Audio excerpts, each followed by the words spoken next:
Hello and welcome to the Rugby League Pom-Cast. This is episode 4 of the 2026 season.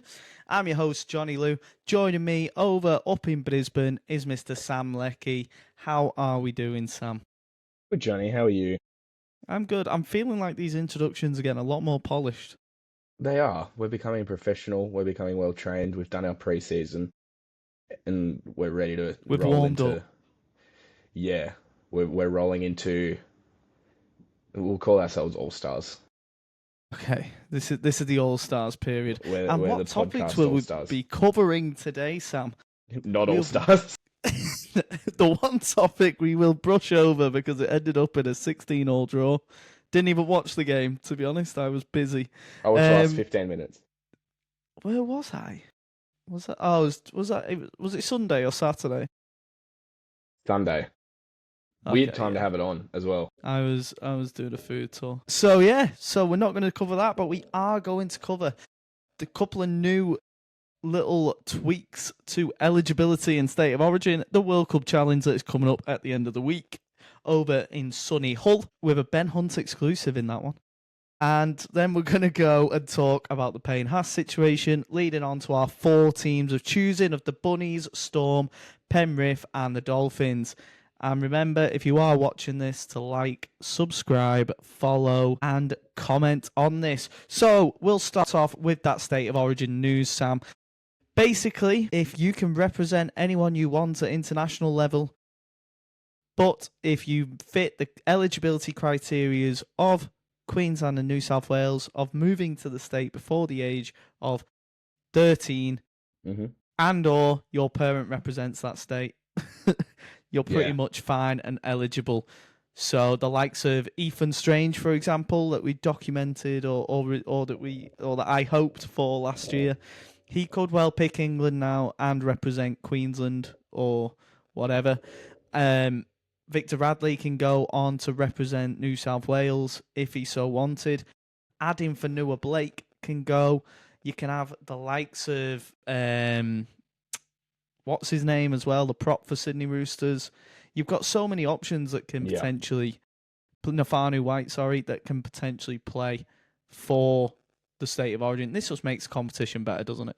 Yeah, and this is exactly what you and I said for ages, like whenever a conversation came. And last year it was all because it was like, oh, is Tino going to defect from Australia? Is Hamiso Tabuai-Fidow going to defect? Is Payne Haas going to defect? And so that conversation obviously came where you get the Nigel Farage, the Australian version of Nigel Farage saying, well, no, you can't have both. Two things can't exist at once, which in this increasingly, diverse world that we live in, it can happen. And so it's what we said all of last year, and it's ended up being the case that, and common sense, I think, that, and I said this on radio the other day, a rising tide's going to lift all boats. If you can, because the NRL have a responsibility for the international game as the biggest stakeholder in the game, to give the international game the best players and the best opportunity to succeed. And if you can do that while also having the best players playing state of origin, then why not do it? There's no real reason. And I get that there's an argument that it's going to water down state of origin, but I was reading some comments from... Well, I don't think so, because I was reading some comments from Ben Ikin because you're not today. seeing a load of white people playing. Well, but I mean, Ben Ikin today said that at the end of the day, the selection criteria for Queensland is always going to be that, are you passionate about the Queensland jersey? If someone like Britton Nickera, who becomes available for Queensland, doesn't really have that passion for the Queensland jersey, then they're not going to pick him. It's always going to be the 17 best and most passionate Queensland or New South Wales players that take the field. And I mean, Adam Fanua-Blake, I don't think really has ever spoken about wanting to play State of Origin. Like, he's never had any regrets over his decision to play that one test match for New Zealand. If he doesn't want to play for New South Wales or isn't fully committed to playing for New South Wales, then so be it. They just won't pick him. If they do pick him, it's a front row of Payne Haas and Adam Fanua-Blake, which is pretty scary. But, and I mean, it's going to particularly suit like a few New Zealand players like Callum Ponga. There's always been noise about him potentially playing for New Zealand, and he could do it now. Yeah. Born in New Zealand, moved to Western Australia and Queensland before the age of 13. like he's eligible to do both, and so he shouldn't be stopped from doing both. And that he turned Australia down a couple of years ago, and whether or not that was fully because he wanted to focus on getting his body right, which I thought it was at the time, that's great. But also, if he wants to play for New Zealand, who is anybody to tell him that he can't represent his dad's heritage and represent his mum's heritage and his state that he grew up in? It's like Kalen Ponga has never once, even though he has turned down representing Australia, Kalen Ponga's never once not performed in State of Origin. He's always put his body on the line and been clutch for Queensland. So it's a silly argument, I think, and it's going to annoy some people. And I think the main thing about State of Origin that is going to annoy people and is rightfully annoying people is that they're taking a game to New Zealand. That I don't understand, because it's Queensland and New South Wales. If you are going to water down the product, that's a very good way to do it, is take it to a country that's not even participating. But it's I think it's overall a positive thing for the game. And also, you look at the Australian side, for example, from the last Test match, and even the England side. Like AJ Brimson can stay there now, but you can add Max King, you can add Ethan Strange, you can add Blake Brayley. Like, they'll obviously have aspirations to play for Australia and probably won't play for England as a result. But if there's an opportunity for them to do it, then they will. And if they feel that that's the right thing for them, they will. And I mean, all them players you just mentioned have outwardly said that they would want to play for England as well. And now they could if they wanted to, and it wouldn't affect the State of Origin. Sam Walker could. Yeah. And the other thing is, down the track, when Tonga and Samoa, and I know that there's certain levels of like financial security that you need to become a tier 1 nation, but when eventually, inevitably, down the track, Tonga and Samoa become tier 1 nations, then you might see, from the last Australian side, you might see Katoni Staggs go and play for Tonga instead of Australia, and good on him. You might see Keon Kalamatangi fully commit to Tonga instead of being in the Australian side. You might see Tino eventually move to Samoa and representing Samoa. Like, and it's going to be a good thing for the game. And by the time the World Cup rolls around here at the end of the year, if you've got the best possible team, and I always see this on Clarkie's NRL column, the best possible team with no eligibility criteria, we might actually see that. We might actually see the 17 best players eligible to play for Samoa, representing Samoa, and challenging what's still going to be a very strong Kangaroos team. Like, the Kangaroos are never going to run out of players that can pull on the green and gold and win games. But the prestige of the Kangaroos jersey isn't going to grow if the Kangaroos do what they've done basically for the last 25 years, aside from every now and then. Go 70 years. Aside from every now and then. Every now and then they lose a Pacific Championships to New Zealand, which is played at the end of the year and nobody's really focused on. Like, that happened a couple of years ago. That was a massive World outlier. Cup in 50 years or something? Yeah, exactly. Like, do you want the World Cup to be a premier product? Because if you do, you need have more the best players playing nations. for. Yeah, exactly. Competition breeds excitement. Yeah. And then that excitement leads to higher viewing figures, higher viewing numbers, more fans, more fan engagement, more money, more advertising, and so on and so forth. So you want the best players playing, and you want to grow the game, you've got to do this rule. And let's face it, the traditionalists keep saying it should be a chance, or it should be a selection process for Australia. It hasn't been a selection process for Australia for about 25 years. No. So, or at least 20 since the mid noughties is probably the last time. Lindsay Smith and Campbell Graham have played a handful of games for the Kangaroos and haven't really been close to playing for New South Wales, like, because they don't necessarily pick out a State of Origin. They pick on club form. They pick on trial on finals form for players and that sort of thing. It's not State of Origin games played in July don't have any impact on the form or availability of players when it comes to internationals in October. So it's a silly argument. Yeah, absolutely. And that is State of Origin in a nutshell. It's very political when you're over here as well, which is a fun thing to see and hear when you're at the pub and they talk about how it's a selection process for Australia, how it's lost its traditional values. I'm like, how many things that's the thing about life though. Things move and things develop and things change. Yeah. And they usually change for the better. And that's Like exactly when what the these NRL things said, happen. is that the games you've got to modernize and move It's no with longer the the modern game. 1980s anymore. No, You can it's no not. longer shoulder charge people to the heads. You can no longer just start scraps in the middle of the pitch. The game changes and adapts, and we've got to be ready to accept that adaptation. And this, at the end of the day, should have come years sooner. Yeah, Years yeah, it should sooner. have. Because then we don't have all the bad publicity of talking about whether Tino is going to play all year, whether Tino is going to play for Samoa or Australia at the end of the year. Like, you just don't have that conversation. And it also wouldn't have even affected it regardless anyway. It's just, honestly, it just annoys me, man. Some of the things that you hear, especially in the press as well, where it's just like, they know controversy sells and they know what will get clicks and they know what will Thing get is, everything. the But they press have seem to be always been out. on side with Yeah. this. Well, there's always been the odd one or two that have gone Yeah, against the grain. any respected voice in the game has been on this page for a while, talking about relaxing the criteria a little bit so that you can have the best of both worlds. Well, that was it. And yeah, like you said, though, out of them names that you named before, the likes of Max King, the likes of them that could well now happily go about their days and play for England. The only thing that will do is it'll probably add more argument to the English fans being annoyed, because at least when they picked England, they gave up on that rep jersey. Now they can just do it willy-nilly. So England people that wouldn't be happy anyway, they will be even less happy now because they can play State of Origin still freely. That would be the only Yeah. people it would actually affect.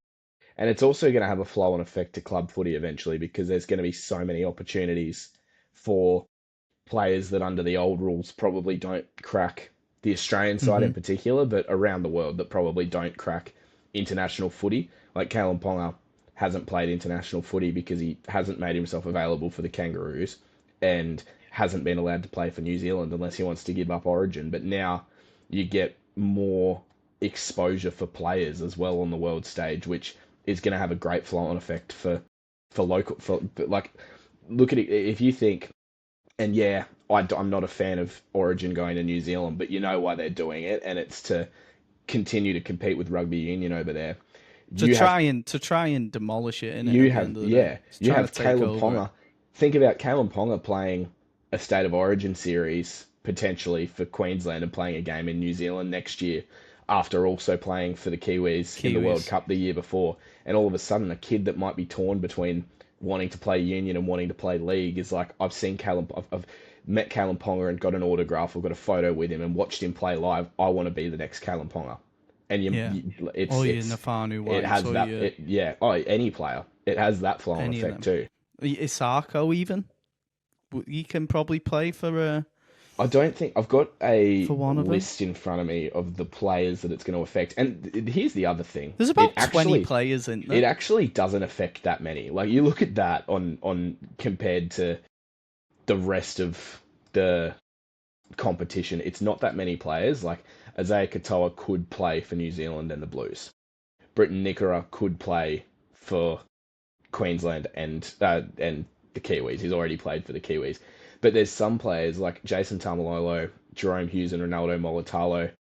The NRL need to do a bit of digging on when they actually arrived in Australia, but Ronaldo we know can't, because they picked him once, didn't they? They made that very clear. Jerome Hughes and Jason Tamalolo are a question, but I mean, like, Victor Radley, Adam Fanua-Blake, Casey McLean, Britton Nikora are probably the four, and AJ Brimson are the 4 or 5 players that it's realistically going to affect, and the rest of them, it's not going to change. Unless Radley has an outstanding year, it's not really going to affect it. It's not a wholesale change. I think it's future-proofing for continued growth of the game. Like, they're getting ready for the inevitable situation where players deviate and where go your next, to them nations. Where your next Isaiah Katoa comes along and wants to play for New Zealand and play for New South Wales and represent his family and his heritage, but also represent his state. In the female leagues, Jasmine Strange, she converted to New Zealand, so she couldn't play for New South Wales.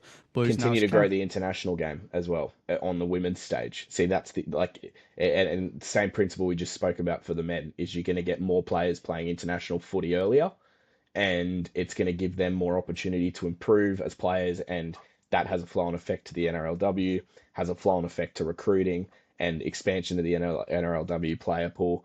It's just that I don't actually see a negative with it. I'll be honest. The only negative from an England point of view is what I said before, where you'll have fans going, "Oh, they're just doing it because they can't get into the Aussie team." And the argument I've always had with them is going, they've given up a state of origin jersey chance with likes of AJ Brimson, and so on. But like, as long as they sing the that'll anthem, be the only thing. That'll be the only thing. Don't sing any other country's anthem. Yeah, I'm with don't sing another country's anthem. Oh, well, he's gone anyway, so who cares? We might have more Aussies in the next squad, and we might have a chance. Sam Burgess. Come on, Ethan, you know what to do. Come on, Ethan. Come and be our six. But speaking of England and the English team, there's an England team competing against the Australians this Thursday night in the UK, or Friday morning in Australia. I think it's like half 6 in the morning or something. Kickoff time, New South Wales time, Queensland time. Yep. Yeah, and Hull KR haven't yet announced their squad, but I expect it to be pretty well stacked and similar to that grand final squad, because I don't think they've got that many injuries difference. A couple of absentees through leaving the club, likes of Tanganoa, etc. But Brisbane have announced their 20-man squad with Grant Anderson, Patrick Carrigan, Jack, I always get his wrong, Dostoevsky. Matt Shibasaki, I'll just call him Shibasaki. Staggs, Tolty, Tower, Walsh, and Willison. I think I've done well there. The referees are going to be Liam Moore, his second World Cup challenge and first one since the controversial Penrith Panthers versus Wigan Warriors. Was he short or was he not? Sidelines officials, Richard Thompson and Matt Lynn, and the video ref being Chris Kendall. So, we've got an exclusive from Ben Hunt, haven't we, Sam? Yeah, it's cold. Great exclusive. I sent him a text the other day just to make sure he was okay for us to give him a call tomorrow morning our time. And he said, yep, all good. We'll get him on to come on the radio. I was like, how is it over there? Things are all going well. They're enjoying it. They had their hit out with the London Broncos, but he then said he also said it's cold. So, yeah. So who would have thought in Hull at this time of year? I know. So am I getting this right? Brisbane did a 2-week training camp pre-season and then have gone to England.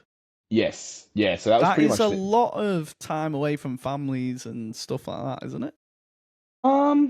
Well, yeah, I suppose so. But the other, like, they are a family club, the Broncos, and they do everything they can to make sure that families can have contact and whatnot. And I mean, it's right. You're right. I haven't even thought about that as being a big time away from family. It's a 4-week boot camp effectively, because I'm assuming they've gone for 10 days here. Yeah, but I don't think that's really going to have a massive impact. Like, this is what you sign up to play. If you make the NRL, this is kind of what you're signing up for, right? If you keep winning, you're going to have these opportunities to go and play, and it means that you have to spend a little bit of time away from family. And for like guys like Benny and Adam Reynolds and Reece Walsh and those, like, they've all got great family ties, but it's also an opportunity to get away and be around your teammates and just grow that connection, particularly coming off the back of a premiership, just continuing to grow that connection. So it's got its negatives, I guess, being away from family, but also has positives for the Broncos' outlook for the season, I think. Yeah, and it's a good way for Brisbane to start the year, really. I mean, Hull KR came on the back of a shock defeat against newly promoted York Knights, 1918, after Mickey Lewis lost his head, ripped up an opposition player, and he's right got to play, a sin bin in. Yeah, he has been cleared to play. He hasn't been banned, surprisingly. I was shocked that 3 weeks in the NRL. Well, he would have got 2 weeks at least, had it not been for 2 games coming up for him. We've got the World Club Challenge in Vegas. Let's get what they should have done is they do the same thing they did with who'd they do it with? Harry Smith. And they did it with a player, against Wigan, Panthers with player. A tipping player. I think it was Taylor May that they did it with, where Oh, he got to maybe. play finals and service suspension at the start of the year. Yeah, yeah. But like the Wigan one with Harry Smith, he did a tipping tackle the week before, and it's like a 3-game ban or 2-game ban, and it was like, oh no, he's free to play. Don't worry about it. Mm. Oh, it's weird. But Mickey Lewis is free to play this game, and Mr. Adam Reynolds had a couple of complimentary words to say about Mickey as well. So I didn't get the Yeah, quote up. That was a poor bit of prep from me. I yeah. I set it up thought you were nicely, throwing but it I at didn't me, get. and I was like, I I don't know what he didn't get said. the quote up. I'm here to talk But about the he was Broncos. no, no. Hang on, let me stall while typing out. Do you want to do Um, elevator? I'll do some elevator music. Names Mickey Lewis as Brisbane's biggest threat for this week's World Cup challenge. There you go. Well, he wasn't That in was he the wasn't in the quote. Ashes. He didn't fight Well, in he the wasn't. Ashes. Yeah, he didn't But really do much in the Ashes. But it's very complimentary to come from a halfback who has done pretty much everything in the game over in yeah, Australia. In what could potentially be his last season, who knows? And yeah, I think he's right on that. With Hull KR and this Hull KR outfit, he is a different beast to what he was in England. He's got yeah. Tyrone May next to him, his usual 7. It's going to be an exciting game, I think.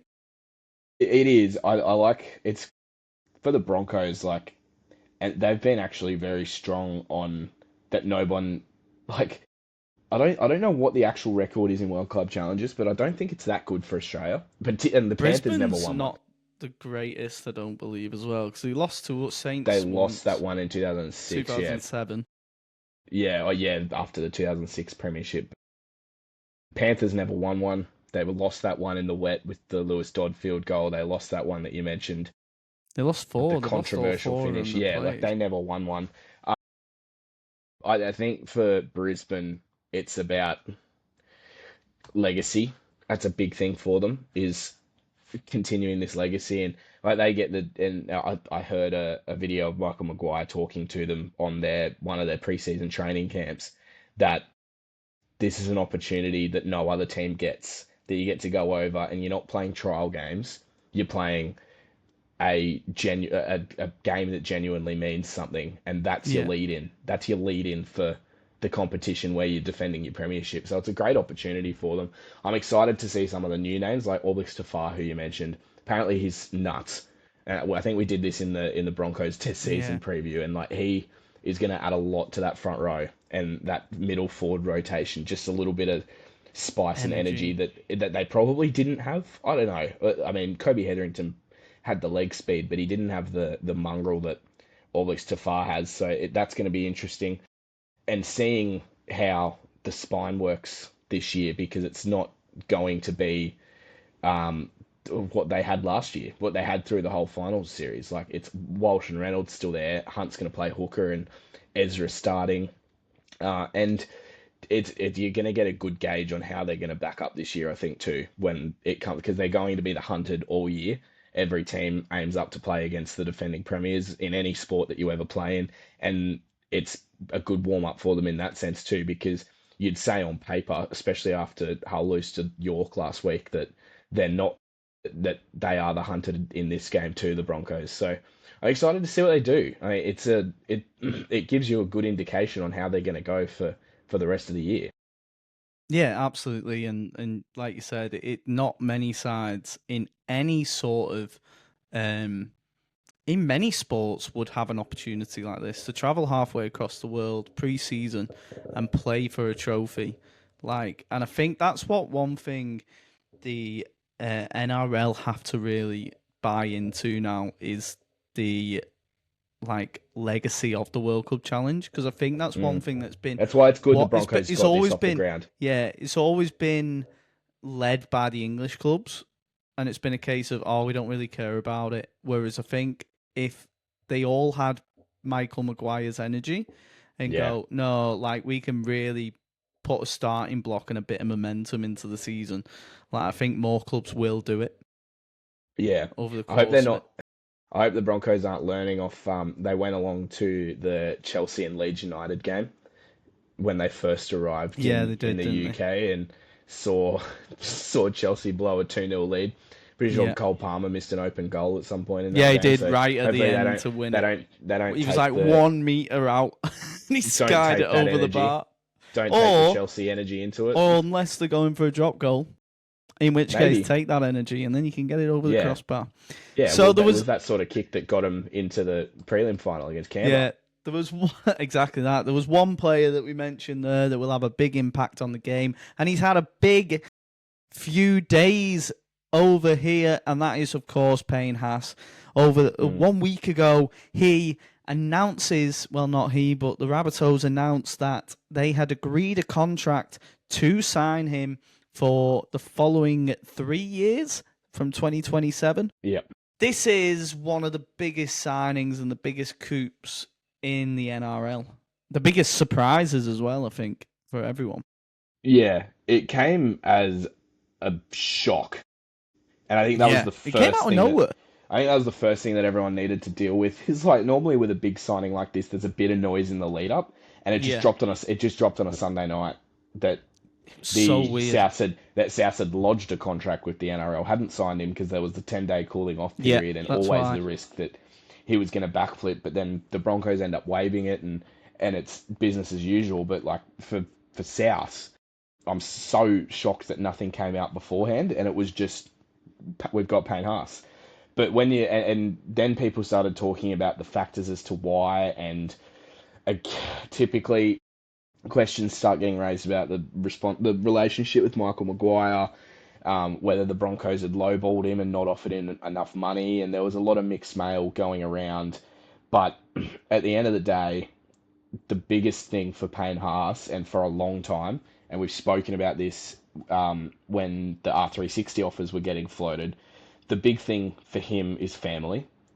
His two parents are in jail for various crimes. He's got full responsibility over two of his brothers. He lost a brother with disability recently, and it's for him exactly what he said, and I'm very happy to take what Payne Haas says at face value, that he wanted a refresh. He's got a good support network down in Sydney. His agent lives in Sydney, playing with Wayne Bennett, who has a complicated family history as well and understands what players like Payne need. And we've spoken about Wayne's ability to coach the guys like Latrell Mitchell and Cody Walker and get the best out of them at times. It's a big opportunity for Payne to have a refresh. For the Broncos, they probably didn't offer the money that Souths offered just simply because they couldn't, but it's still the offer, and the extension was going to be $1 million. I think they were probably beaten around a little bit by the R360 attention and the appeal of potentially doing something else and having a change of scenery. And then when the Souths offer comes along, Payne Haas eventually takes it. So, but it's not a fatal thing for Brisbane either. Like it's got silver linings for them. They can look elsewhere.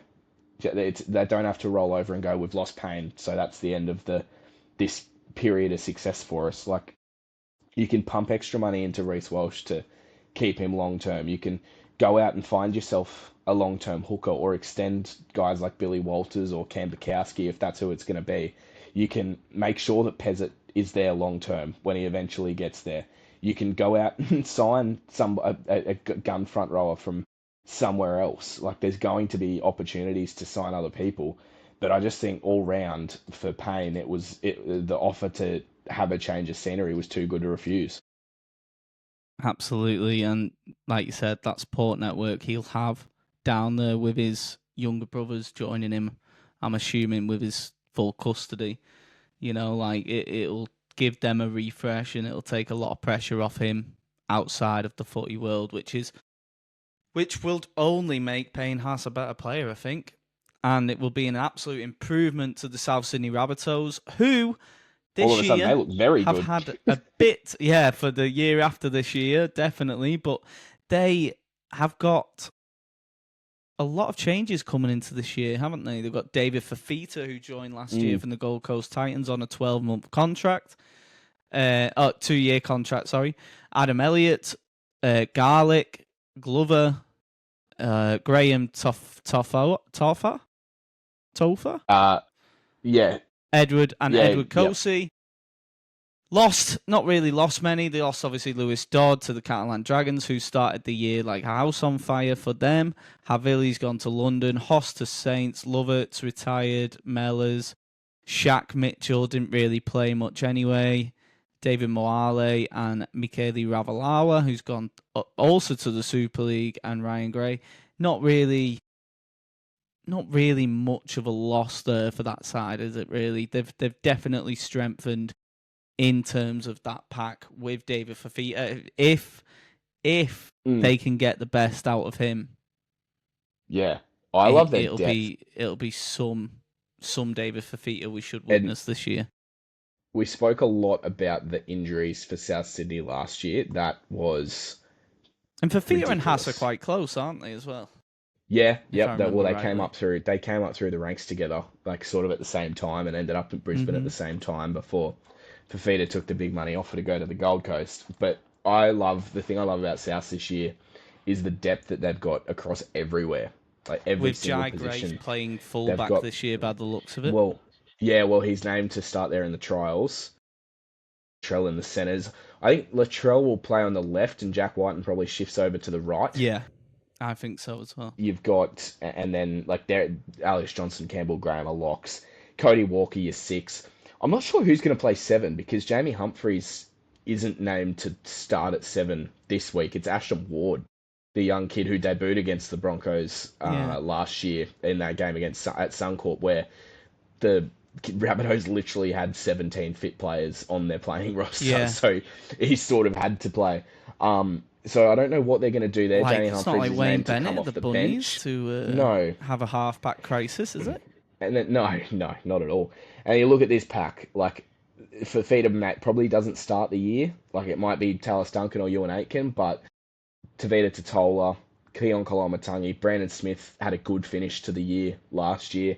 Jai Arrow, Cam Murray, Adam Elliott, they add into the squad. Sean Kepi, Lockie Hubner, Liam LeBlanc, Tom Fletcher, all guys that have now got NRL experience. Like it's starting to look like the year they had last year where they had so many injuries and had to blood so many young players. All of a sudden, they've basically got a full squad of players that have played NRL.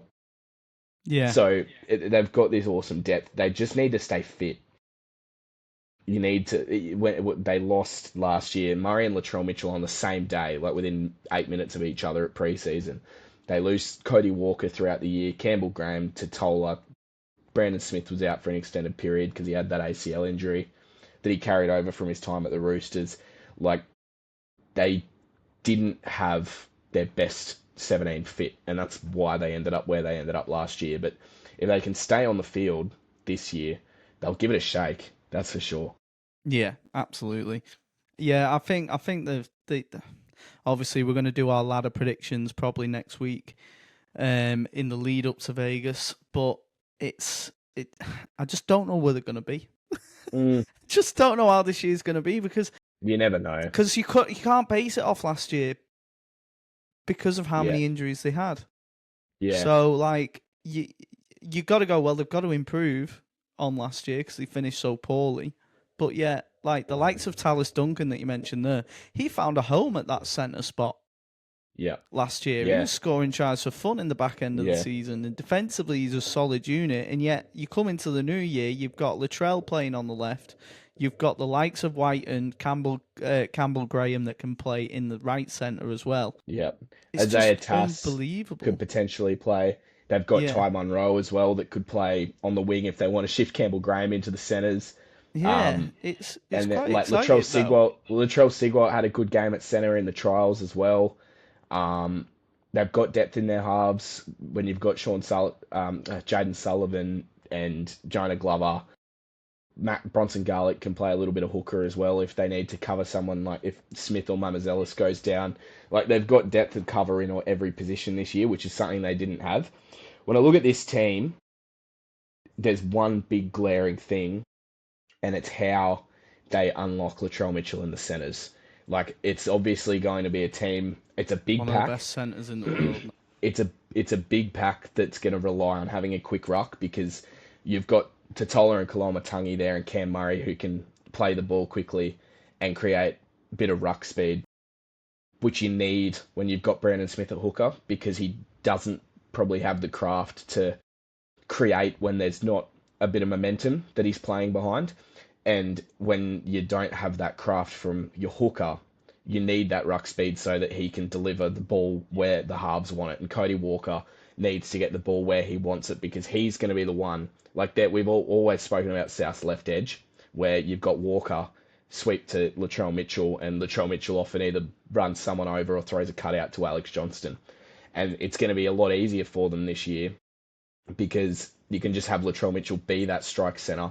Jai Gray's going to be popping up in the middle of the field. He's probably not got the ball playing ability to do what Latrell Mitchell did at fullback. Well.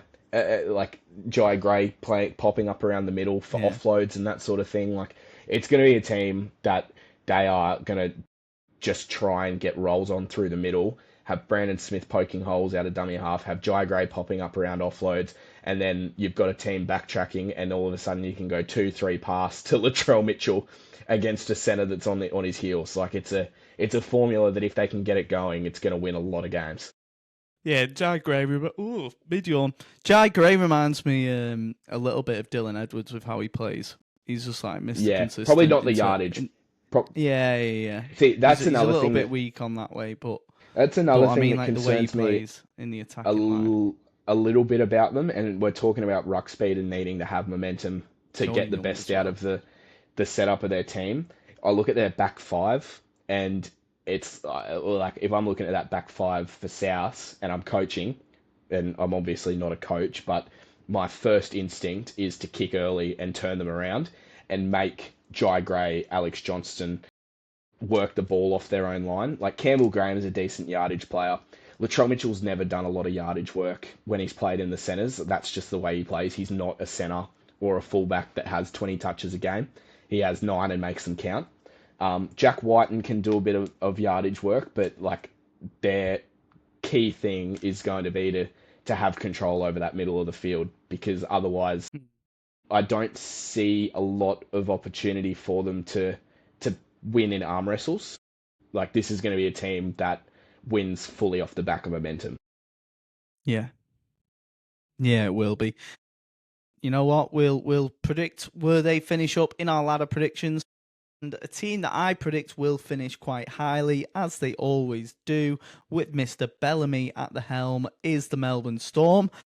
With the gains of Hetherington, Wale,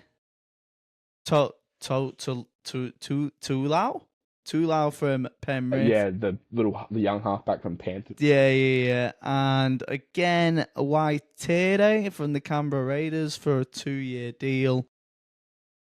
With Grant Anderson losing, Garlick losing, Pappenhausen retired, and Jonah Pezzett also leaving. Re-signing of Harry Grant for a couple of years, though, was good news in the off-season. So, how will Mr. Bellamy cope yet again with such minimal changes? Yeah, I mean, but the changes they have are big. Like, the losses they have are big. Like, Pappy's huge. Like, losing Grant Anderson, that's your guy that plugs any hole in the back line. Losing Pappy, you need to go find a new fullback. Losing Nelson Asafa-Solomona never really played in the last couple of years. No. Losing Jonah Pezzett. If Jerome Hughes, who's had injury issues, goes down this year, and the other thing is Cameron Munster, who... And the other big loss of Katoa. And Katoa not playing at all this year. So there's a few positions where they're going to need to find some depth and find it really, really quickly. I like their ins, though. Like, Jack Hetherington looks like he could be one of those players that goes to Melbourne with a lot of potential that he hasn't reached, and Craig Bellamy gets it for him. Like, helps him get over that mark. Dabby Mawali, a good depth player that they can have in the front row. Trent Tolau, again, has been stuck behind Nathan Cleary as a halfback at Penrith for the last 5 years, and now gets an opportunity to... Like, he's going to play this year because Hughes has had injury issues. Cameron Munster will play Origin and miss games because of playing Origin. And so you've got there somebody that can jump in and try and take an opportunity, but they lose a lot of their players that generally just step up when you reach that time of the year. So it's going to be interesting to watch how they go in that respect. Yeah, it absolutely will. But I think that, you know what, they always finish there or thereabouts, and I think this is another year with the Melbourne Storm of doing exactly Yeah. that. I The can't other one we I haven't can't see spoken about, much weaknesses. how do we get Zach, like, where does Zach Lomax fit And into the where does team Zach Lomax potentially? fit in? Because he is going to be a Melbourne Storm player by April. By It's round just, two. It's just because they're yeah, playing Para it's in the first just week. because of this court case that is going on at the moment. The NRL obviously backtracking on the 10-year ban because apparently he was in talks before they announced this ban or whatever else that Yeah, he signed an Mr. Peter intent to play. He Volandis didn't came sign to out. play. Yeah, all that rubbish that's come out in the press.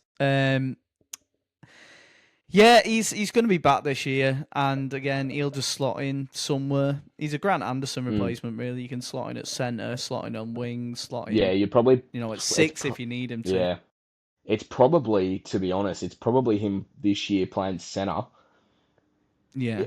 instead of And Jack who's Howarth, and going to Jack be the Howarth can shift fullback? into the back row. Are they gonna Suafalonga. shift?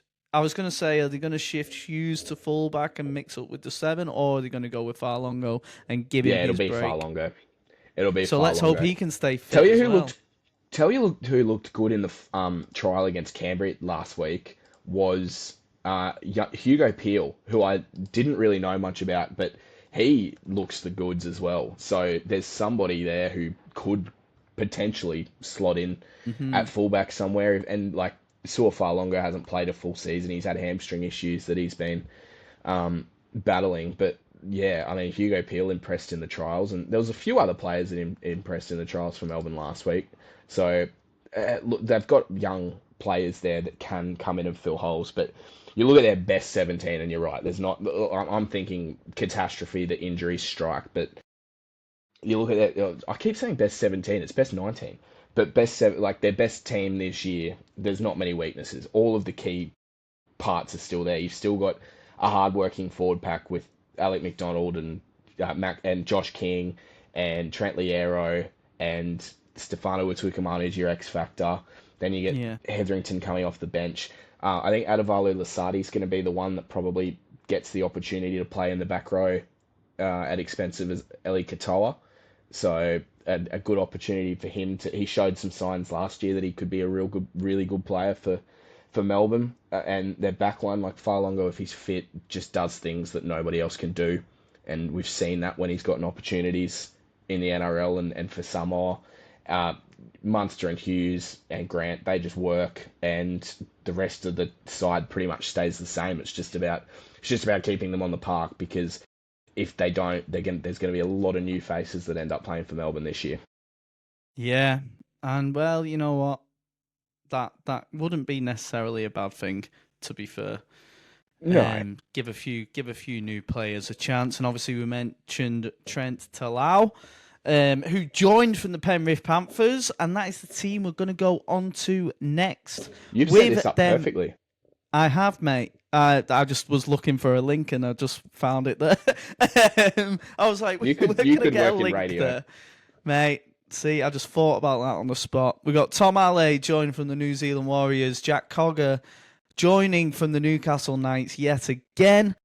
Kalen Going, he's joined from the New Zealand Warriors in 2026. And Freddie Lussick, another New Zealand Warriors signing for a one-year deal, who has come under a lot of praise from his fellow teammates as being the best trainer of pre-season.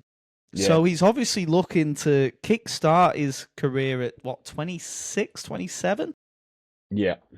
So he's always been, he's always filled in gaps, but he's never been like a starting hooker anywhere. He's always just been on the fringes of like the bench rotation option for the New Zealand Warriors and previously Parramatta.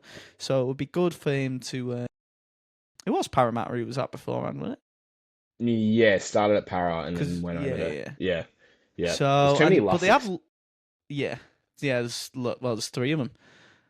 And they've actually got quite a few losses, as they always have, but no one like too detrimental, more like fringe players or like bench rotations, the likes of Somerton, Gaia, and Sonny Luke, who didn't really play much last year. Dane Laurie went for the Canberra Raiders. Brad Schneider to the Dolphins, which caused that little trickle effect, wasn't it? Because O'Sullivan's gone to the Knights, and it was like that three-way split. David Farley's gone to the St. George. Riley Price gone to the Queensland Cup in the Redcliffe Dolphins. And Talau that we mentioned, Lambert and Lipowitsk has gone and made his debut for the Catalan Dragons. I believe he scored as well at the weekend. Yeah. So I'm re-signed, of course, Paul Alamotti, which he started last year on the fringes of the first team. He got dropped to New South Wales Cup for a little bit, but then towards the back end of the year, got back in the first team and cemented that wing spot as his own. So Penrith Panthers, since Aaron Cleary's come in, that dynasty is over. They haven't won one now for a season. Wow. It's over. It's done with. They finished 7th last year after being bottom after 11 rounds. So, again, didn't do too bad. They could have really finished in the top 4 had they not thrown that game 2 weeks before the finals. They always seem to do well recently. Like, even with that little... Like, they never seem to start the season well, but they always seem to finish really strongly. They've just got to get out the starting blocks this year a little bit quicker. They haven't got the excuse of, the hangover of being champions. They've got to get out the early rounds and put some scores on and entertain the crowds. Yeah. I think, like this year for Penrith, not being defending premiers is going to be a big bonus for them because eyes aren't going to be on them as much as what they have been in the past. And also, like, this is the first year in a while where they haven't had to fill a position because there's been a big change over the off-season. Like, last year, it was finding a new 6. Year before that, it was finding a new back rower and a new hooker. And, they haven't had that this year. They're 17 that played in the last game of finals against the Broncos is the same, except Jack Cogger looks like he'll play that role that Schneider played last year, where he's on the bench, can play some minutes at hooker, but can also replace someone if a half goes down. But other than that, there's no changes to their best team, which is for the first time in a while. What you need. And they've got that little bit of continuity of squad. They're just going to need to start faster than what they did last year. They left a lot of work to do at the back end of the year, and they did it well, and they were a team that was hard to beat for the second half of the year. But I guess not having to form new combinations and not having to not having to compete against teams that are trying to knock them off because they're defending premiers is going to make it a lot easier for them to start well this year. And their formula doesn't change. Their defense is always going to be strong. They're always going to have that. They've still got that great yardage to come out and bring the ball to the forwards like Leota and Yo and Lindsay Smith to do what they do. And then Cleary can play with that. Talangi's got the strike and another preseason under his belt and another preseason alongside Nathan Cleary after obviously learning so much playing with him last year. And the strike that they've got, like, again, Case McLean's got another year under his belt. They've got all of the same ingredients that made them so hard to beat at the end of last year at the start of this year, which I think is going to leave them in good stead. And look, we'll do our ladder predictions next week, but they're probably top 4 again because they don't have that extra pressure of having to form new combinations while being under the pump against every single team you play against every week. Yeah, and looking like, other than Liam Henry really at being announced as leaving at the end of this year, I'm looking at the off contracts, and again, there's not really big names other than Scott Sorensen. Lindsay Smith's he's going to Perth as well. Yeah, it looks like he is. Lindsay Smith, he's probably going to get a new contract now that the Liam Henry situation's done. So he'll be priority. So I can't see him going. So they're not, again, losing massive amounts for the year after next, which is a bit of a relief for Ivan and his team. I think that they can just focus and keep going and keep developing this team that they currently have.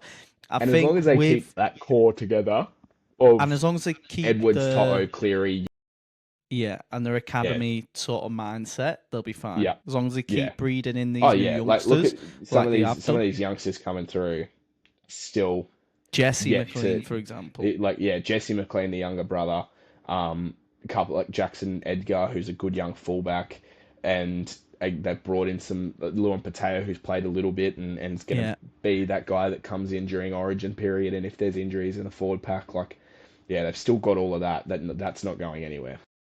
no, and you know they. I'm not going to put a spoiler out there too much, but obviously the loss with our ladder predictor coming out next week. But a team that I am very much rating highly, like the Penrith Panthers, are the team that Brad Schneider triggered the halfback merry-go-round in, and it is the Dolphins. My man You've done Christian it again. Wolf leading the helm. I'm coming for your job, Sam.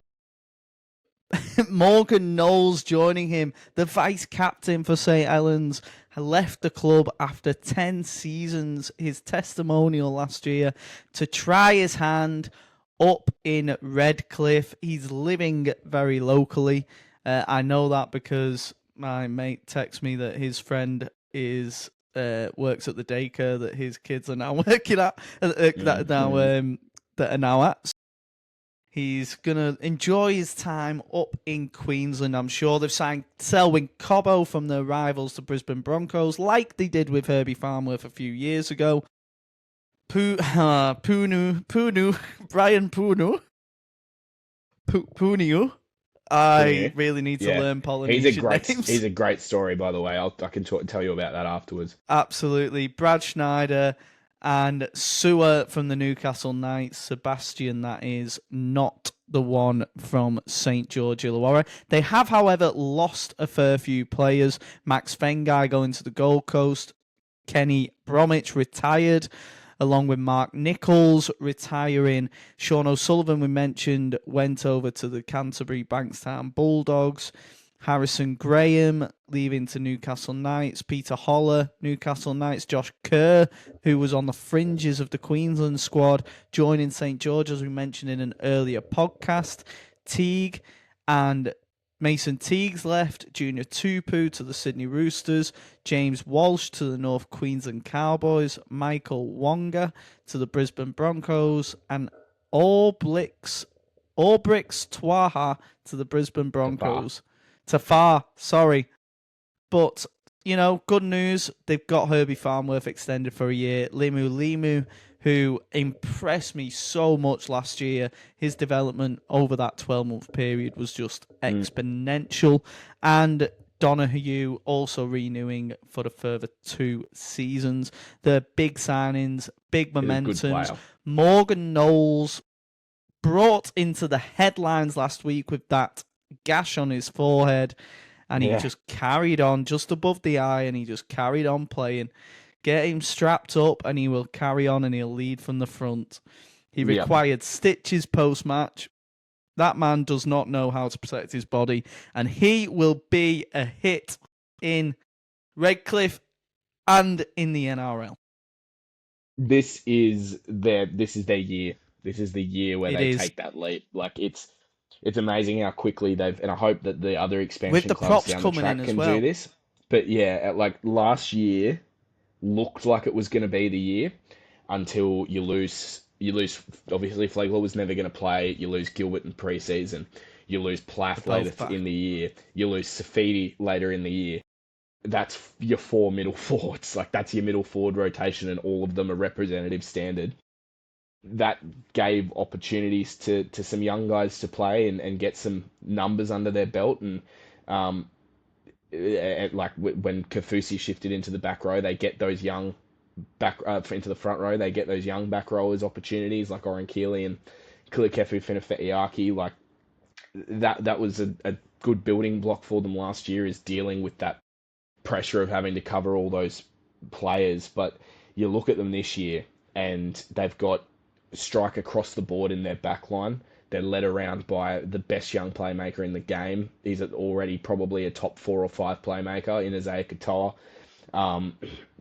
This is a team where, and it's being spoken about that Trey Fuller's going to play fullback and Hamaso Tabuai-Fidow will play in the centres, which means that one of Asako Avarillo, by the way. Which means that one of Asako, Avarillo, Farnworth, or Cobbo are going to miss Looking out. like Farnworth is going to... not Farnworth. Avarillo's going to miss out. Yeah. And then you've also got Jack Bostock coming back off a knee injury mid-year as well to add to that. Then you move on to the pack where Tom Flegler's shown every good sign that you wanted to see from him in the start of this preseason. Safidi's back. Max Platt's back. Tom Gilbert's back. Finafe'iaki will play in the back row. You've got Morgan Knowles as well adding into that squad.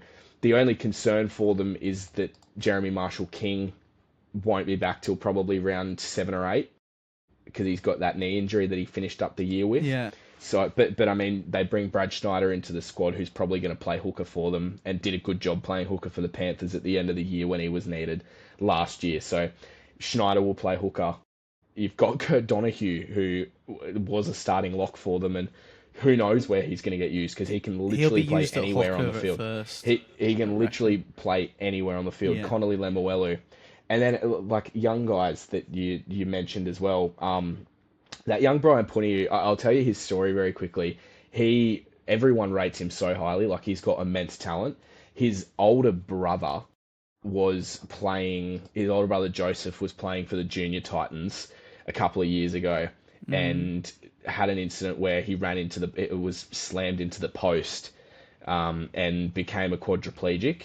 And they're about 18 months apart in age. And so like Brian Puniu's spoken about how he now has that extra little bit of motivation to make it to the top because his brother couldn't. I think that Joseph's working at the Titans as like an analyst of some description. So well done to the Titans for keeping him around and giving him opportunities for work after the injury that he got playing for them. But like you've got a kid like that who's rated so highly by everyone that's ever watched him play. He played in the trials last week. If he's got that sort and of was ethic. Really good, and he's got that story and work ethic behind him too. Like these are the guys that are on the outside of the top team. It's going to be an exciting year to watch the Dolphins, I think.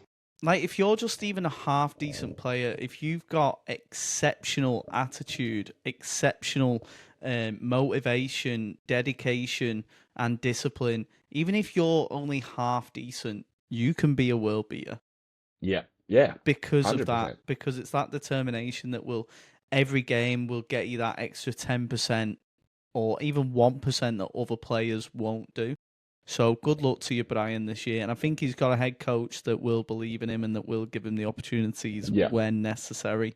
And a head coach that's already worked with younger players like him as well. Like, look what he's done. It's a frightening side.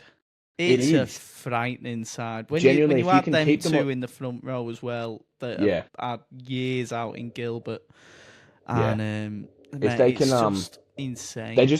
They've just maybe got to clean up their defense a bit. Like they conceded, they were a point scoring heavyweight last year, but conceded a lot of points even at their best. Morgan so that's the little area where they can clean up. Speed, mate.